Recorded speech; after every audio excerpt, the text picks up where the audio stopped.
I've been wearing these Viberg service boots for 2 years to prepare for this video. These Viberg service boots for even longer. I brought in a boot marketing expert and podcast host with 10 pairs this video. Hi, teacher. Nick, thanks for having me here.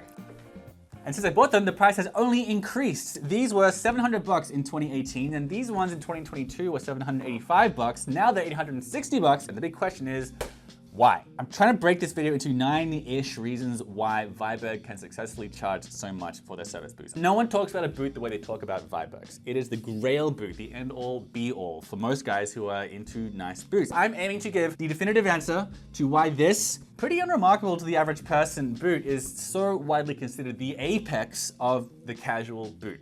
I'm gonna say what you should know if you're considering buying it, how it differs to other boots at this price point and at lower price points, the confusing sizing, and if it's worth it. After all, this leather, Chrome XL, just about every brand that sells good resolable boots for under $500 also has a Chrome XL version. Even Thursday Boots does at $199. So it's not like the leather is the big differentiator, at least not exactly. Teacher.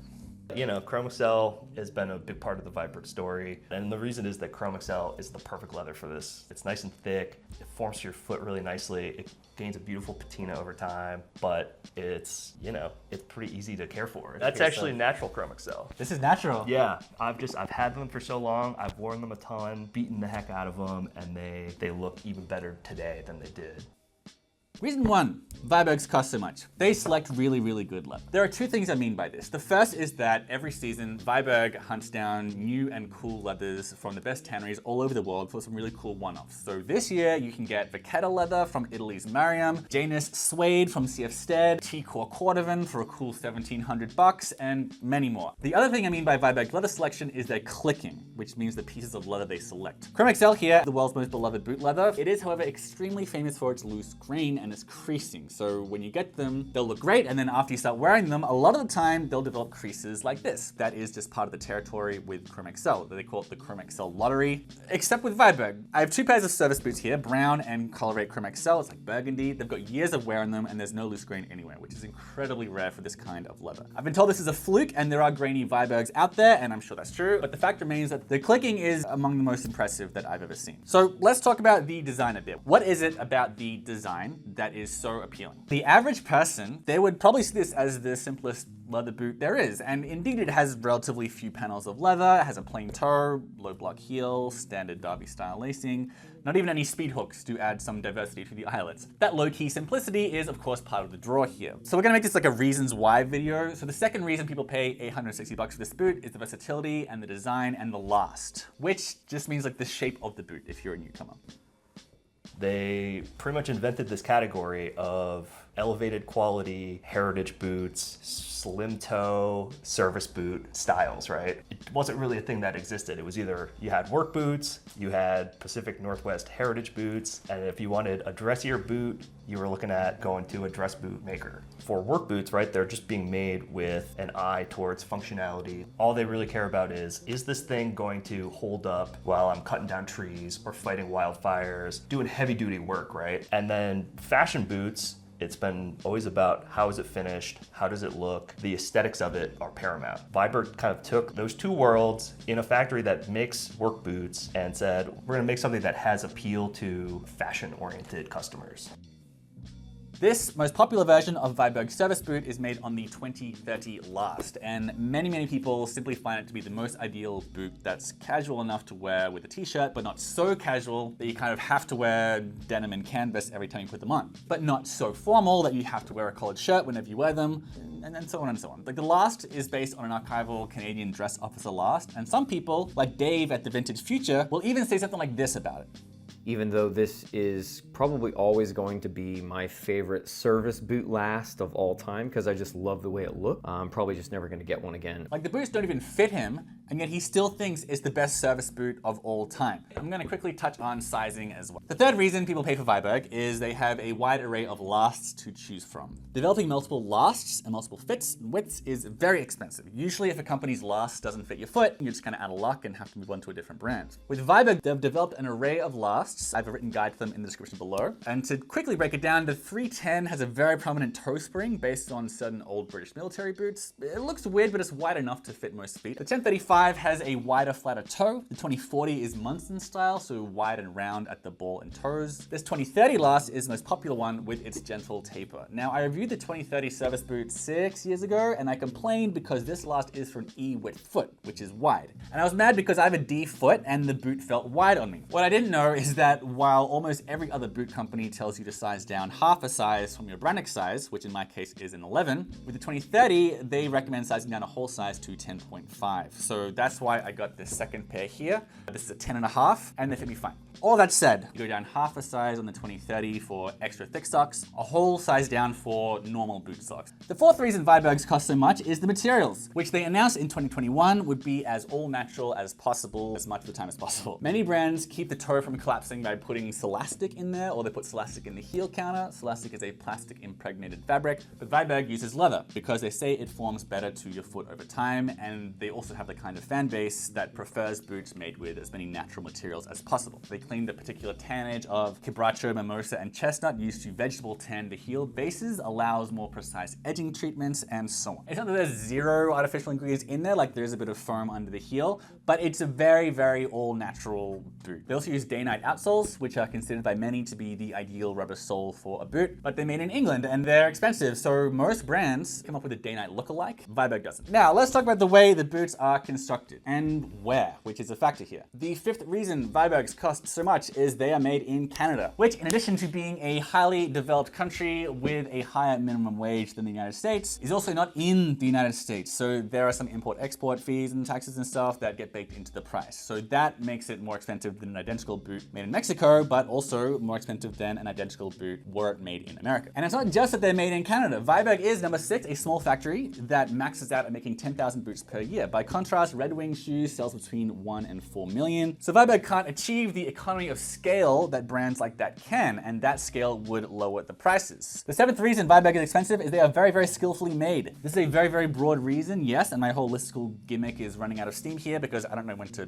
group a bunch of factors under one reason. These are made with stitched down construction. Now, most good resellable boots are made with Goodyear welts, which is sort of the easiest way to make a good one at scale. Viberg says their boots are hand lasted, but this Division Road video of their factory shows machine lasting, so I don't know, I guess they don't? I asked them, but they never answer my DMs. But anyway, the stitch down construction still matters here. Once it's on the last, the upper is flared out a bit and they stitch the upper to the midsole, and then Viberg puts a second row of stitching here that goes through the upper, midsole, and outsole. There are a few things to note about that. The first is, while you are kind of splitting hairs at this point, this kind of construction is considered more water resistant and durable than a Goodyear welt. It is machine stitched, but that does not mean that it is not high skill. Isn't that right, Ticho, who is sitting next to me? The stitching is extremely neat. It shows an extremely high level of skill. To do those 2 rows, make them even, have that really, really high, tight SPI is really cool and impressive. That's something that the other brands can't really match. This is something I really wanted to highlight because I think a lot of people, when they're looking at boots at this price point, they'll think, okay, it's stitched down, done by hand. And when they find out that it's not done by hand, they're like, oh, okay, so it's machine done, that's lower skill, anyone can do that. Actually, Viberg is a good example of machine-made boots that are done to a standard that still no one else could do, even though it's done by a machine. If you're looking down on machine-stitched boots, go to a boot factory. Watch somebody try to do this. They're doing it upside down and just freehanding and still getting these rows so nice and even. Most factories will just have one person that does that. But it takes such a high skill level. It's really difficult to train somebody on. If you mess up the outsole stitching step of this, the whole thing's going in the trash. Viberg also even claimed they're the first people to use double row stitching like this. Since I got my boots, Viberg has changed their finishing techniques, and now the SPI, the stitches per inch, is even higher. And practically speaking, there's not much difference of durability between these 2 levels of stitch density. But number 8, the reason they're so pricey, and this is a very, very critical point.